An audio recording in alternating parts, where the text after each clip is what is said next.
Hi guys! Kamusta po kayong lahat? So today ay gagawa po tayo ulit ng general love reading. At sa mga bago lang po sa channel ko, don't forget to hit like and subscribe para po updated kayo sa videos na i-upload ko. At paalala lang po, hindi po lahat ay makaka-resonate. So take what resonate and leave what doesn't. At sa mga gusto magpa-private reading, message na lang po ako sa Facebook, nasa description box below, o kaya ipipin ko po sa comments, okay? Tingnan natin ngayon kanino energy ang makuha natin. General love reading.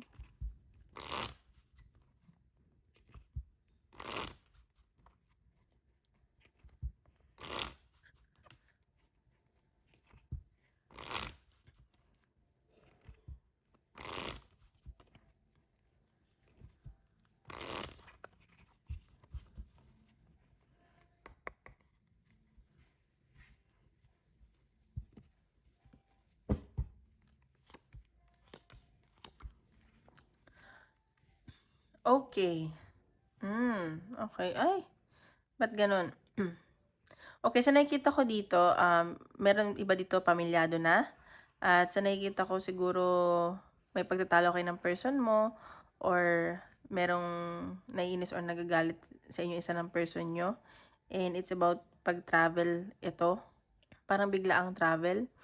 At sa pinapakita dito, pamilyado kayo or itong person mo. Okay? Parang nai-stress siya eh. At wala siyang peace of mind or ikaw to, ganyan. So, tingnan pa natin. Siguro stress to sa family. May nakakaaway sa family. O kaya to nag-aaway tungkol sa pamilya.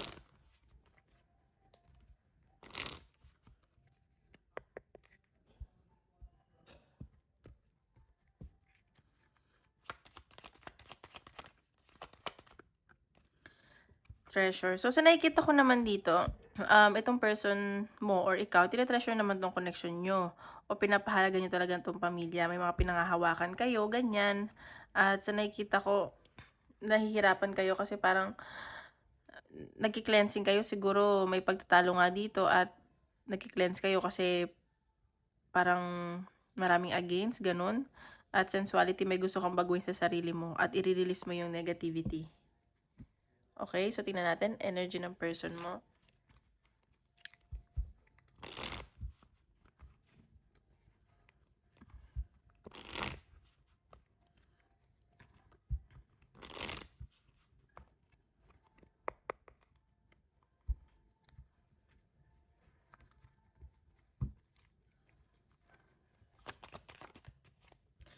Okay, the moon. So, itong person mo, baka may mga tinatago sa'yo. Or ikaw to at natatakot ka na baka nga may tinatago sa'yo, parang hindi ka pa rin kampante, ganun. Baka nag-iisa tong person mo. He or she feels lonely. Ayan, Page of Swords. At may nakikita ko may communication or itong person may ni-stalk ka. Ganyan. At sa nakikita ko na parang may gusto siyang ipaglaban dito. At ipaglalaban niya kung ano ikakasiyan niya, ganun. Knight of Swords. See, action-oriented tong taong to. Though natatakot siya, but sooner or later, para may gagawin siyang action towards your connection. Ay paglalaban tong taong to. Five of Cups. So, sa nakikita ko, may nafe-feel tong disappointment ngayon. Kasi may nakita akong pagbiglaang pag-travel para sa pamilya, para magkaroon ng new beginning. At nauwi to sa pag-aaway, sa stress, ganyan. At sa nakikita ko parang walang peace of mind.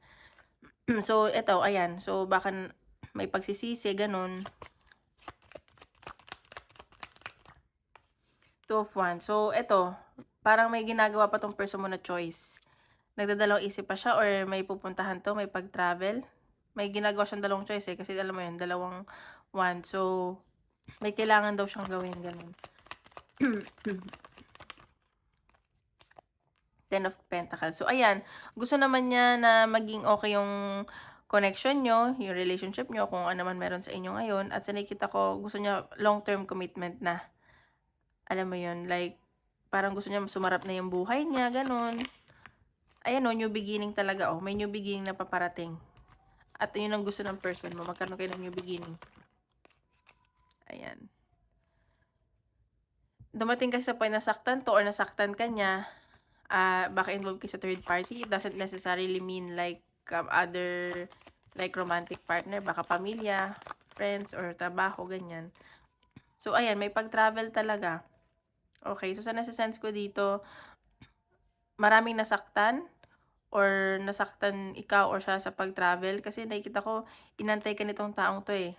Inaantay ka. Ayan. So, pero may new beginning na nakikita sa connection nyo. At magpo-focus kayo ngayon sa finances nyo. Marami kayong responsibility, maraming options, siguro magbi-business kayo. At sa nakikita ko para to sa pamilya, ayan o, Ten of Pentacles. At nakikita ko itong person mo gusto na ng stability at security sa finances para magkaroon kayo ng new beginning. Pero may nasa-sense ako na natatakot sa part ng person mo, ganun. Okay? So, tingnan natin.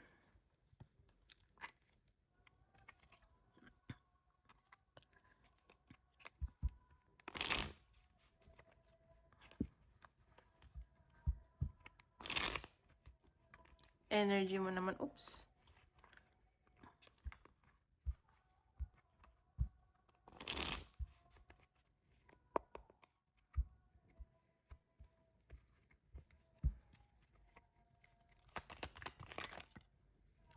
Justice. So, nakikita ko dito, siguro may, ayan, may wini-weigh ka dito, may mga binabalanse ka, may pinag-iisipan ka pa dito.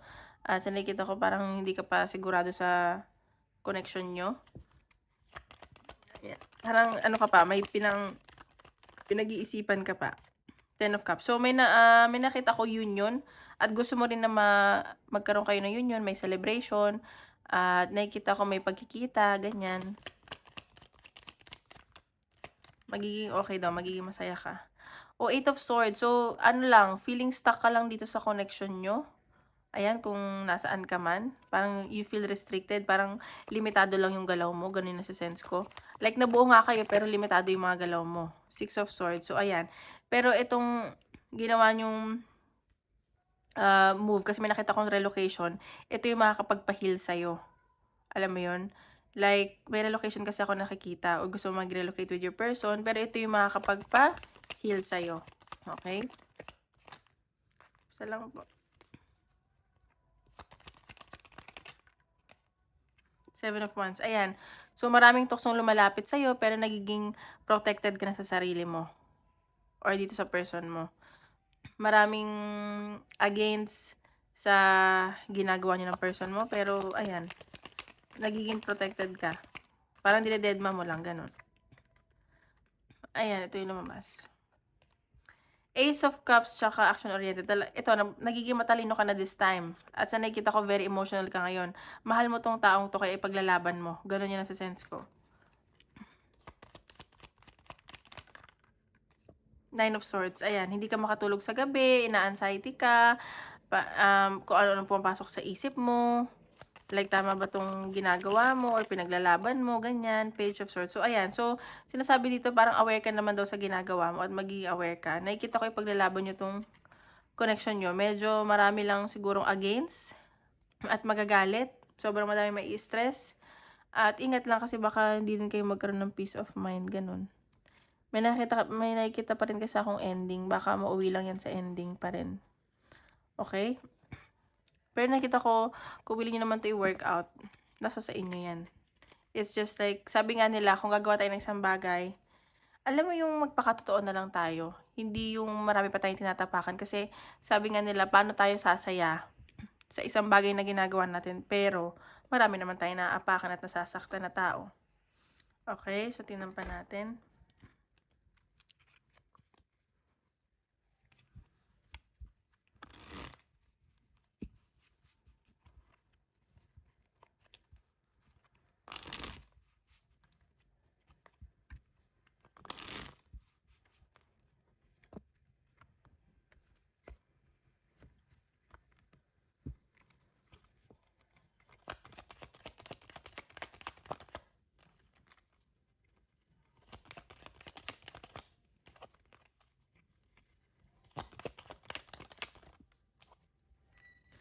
Okay, insecurity. So, isa sa inyo na person mo may nafe-feel na insecurity, parang bumababa yung self-esteem, at alam mo yung tulala kayo, ganun.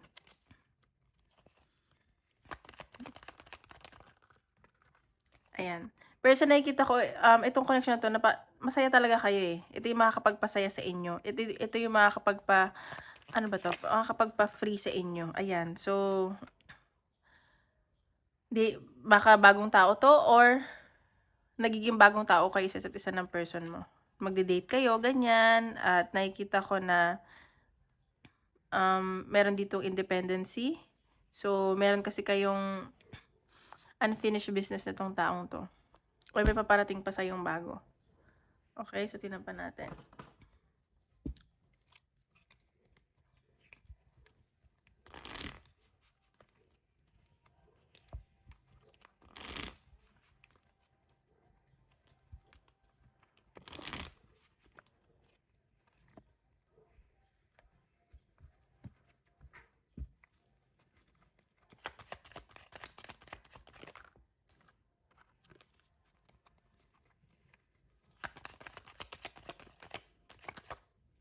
Stress. Ayan, so medyo nai-stress ka na o yung person mo, sumasakit na yung ulo mo, di ka na makatulog, di mo alam kung tama ba 'tong connection niyo, ganyan.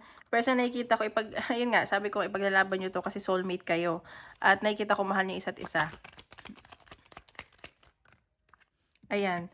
Pero nakikita ko dito mafi-feel kang alam mo yung feeling trap ka? Like, pinanindigan mo na lang yung desisyon mo or niyo. May nakita ako ditong, magbibigay ng regalo or may promotion sa inyo. Ayan, so may mga nawala lang din kasi ayan, matigas ang ulo mo pero nagdadasal ka na maging okay ka. Pero ayan, so kasi siguro naging down ka sa past. Ayan, may mga reason na bakit, parang feeling mo wala kang freedom. Okay, so tingnan ba natin? Advice ng universe. Init ngayon. Ito talaga lumalabas. You are pure magic. So, sinasabi naman dito, like, pure naman yung intentions mo sa connection yun ng person mo. Ayan. So, kung gagawa ka ng bagay, siguraduhin mo na pure lagi yung intention mo, genuine yung ginagawa mo. At sa nakikita ko naman, pure ka naman. Awaken your authentic self and be true to you. So, magpakatotoo ka lang daw. Wala naman daw masama doon. Okay? So, ngayon po tayo sa career. Okay guys, don't forget to hit like and subscribe para po updated kayo sa videos na i-upload natin. Okay, sa career naman tayo.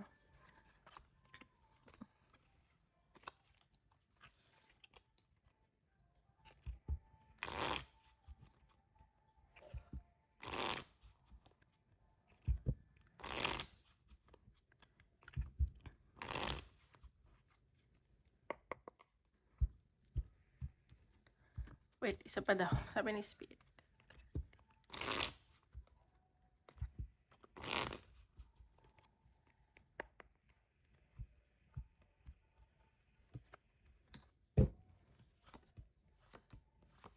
Okay, wow, ang ganda naman ito. So, nakikita ko may aayusin kang papers, may pag-travel ka siguro abroad at wish fulfillment 'to. Ayan, at siguro na-miss mo magtrabaho or like may babalikan ka, ganyan. Ayan. So, wish fulfillment 'to, pero baka nasasaktan ka pa, nag-o-overthink ka, gano'n. Pero magiging maayos ka naman daw do'n. Medyo stress lang, ganyan. So, tingnan pa natin. Silent. So, ayan. So, siguro tahimik ka lang ngayon or ayaw makipag-usap. At sa nakikita ko na may bagong opportunity yung paparating sa'yo. Ayan, no. Magiging ano ka dito. Marami kang goals. At sa nakikita ko, like, gagawin mo lahat. At parang magiging, ano ka lang, mag-isa ka lang. Gusto mo lang mapag-isa, ganun. Tahimik ka lang siguro pag pumunta ka dun. Okay ba natin?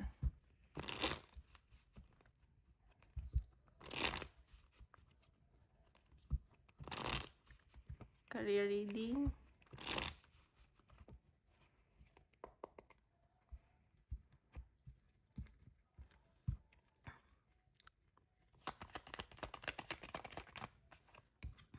Okay, ayan, 7 of Cups. So, siguro marami kang option sa career or marami kang gagawin, ganyan. Di mo alam kung uunahin mo.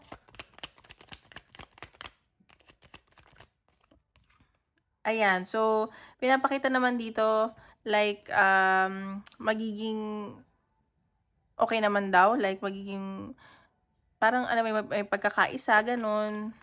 Yung pakikisama mo magiging okay naman daw. Ayan 'no, new beginning 'to para sa'yo. Travel talaga 'to, Page of Wands. May nakita akong communication na paparating. Ayan 'no, the Sun card. Wow, ang ganda naman. So ayan, magiging masaya ka daw dun, magiging generous ka at yung mga katrabaho mo or diyan sa trabaho mo, masaya ka naman daw diyan, ganyan. Ayan. So pinagdasal mo talaga 'to. Ayan, the Judgment. So pinagdasal mo 'to at minanifest mo at ibibigay na sa'yo. Dadasal ka lang na maging okay lahat. Ayan, Queen of Wands. So, maraming maa-attract sa'yo or maraming na-attract sa'yo dyan kasi masiyahin ka, very charming ka, at nakikita ko very passionate ka sa trabaho mo, nag-e-enjoy ka talaga, ganyan. Pero parang may sarili kang mundo. Ayan, so ayan, baka may magkagusto sa'yo dyan or may nagkakagusto na at mag-offer 'to. Pero ingat ka lang kasi yung nararamdaman niya parang naguguluhan pa siya. Pero baka yayain ka mag-date. See, maraming nagkakagusto sa'yo diyan, may pag-travel talaga. Maraming nagkakagusto at maguguluhan ka, pero yung pera mo magiging maayos at siguro magki-create ka na ng boundaries, magiging matigas ka na at may new beginning ako nakikitang paparating sa'yo. Okay?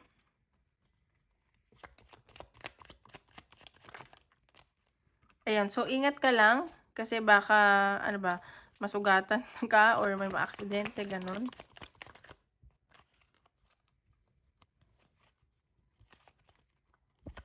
Pinag-iingat ka lang. Siguro ano, ayan. Pero ano naman daw, may magko-confess sa'yo or may hingi sa'yo ng sorry. Baka may makasakit sa'yo dyan, tapos mag-sorry din. Ayan. So, ganyan. Magiging ano ka daw talaga dito, hardworking at aanihin mo daw yung mga pinagtrabahuhan mo. Ayan. So, ayan o, introvert. So, baka maging mag-isa ka lang daw. At you will, sorry guys, parang isa-separate mo yung sarili mo. Parang you'll be more by yourself at gusto mo may private life ka, ganun. Ayun. So, tingnan natin advice ng universe.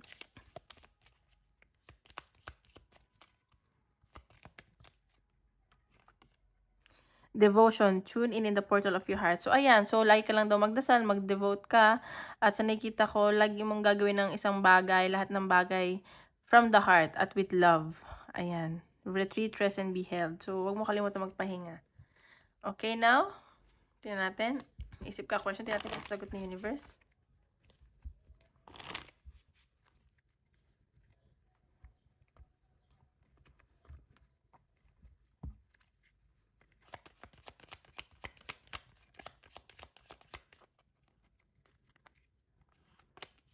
Ask your angels. So, ayan, ask your angels. So, sabi ko sa'yo, magdasal ka, di ba?